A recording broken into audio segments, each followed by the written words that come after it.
Siz özünüz də qeyd elədiniz ki, ictimai nəqliyyatın bir növüdür taksi və paytaxtımızda avtobus zolaqları da var. Həmin avtobus zolaqlarına, bu da ictimai nəqliyyat üçün nəzərdə tutulan zolaqdır əslində.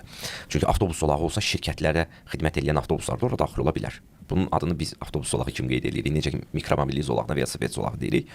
Halbuki taksilər də həmin zolaqdan tam hüquqlu şəkildə istifadə etmə imkanları var. Bəs bunun üçün niyə şərait yaradılmır? Qeyd edim ki, burada həm sui-istifadə hallarında qeyd etmək lazımdır ki, çünki bu gün taksilərə biz icazə verək ki, avtobus zolağına girir.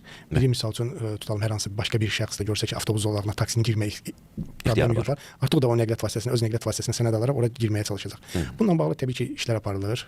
Biz taksi sifariş aparatından az əvvəl də qeyd etdiyim kimi məlumatlar aynı informasiya sisteminə daxil olunur və onlar daha çox şəhər mərkəzində sərnişinlərimizin harda minib düşmə yerləri daha çox haralardır və onlara istinad edərək dayanacaq sərnişinlərin düşməsi üçün müəyyən yerlərin formalaşdırılması işləri aparılır və hətta bir neçə yerdə də yaradılıb. Lakin bunun daha çox şəkildə təşkil olunması, daha rahat şəkildə aparılması üçün müəyyən işlər tərəfimizdən gedir. Və bu da təbii ki, biz nəyə əsaslanırıq? Operatorlardan gələn məlumatların daha çox sərnişinlər şəhər mərkəzində, avtobus zolağı olduğu yerlərdə harda daha çox sifarişlər verilir. Təbii ki, həmin ərazilərdə müəyyən bir yerlərin yaradılması planlaşdırılır.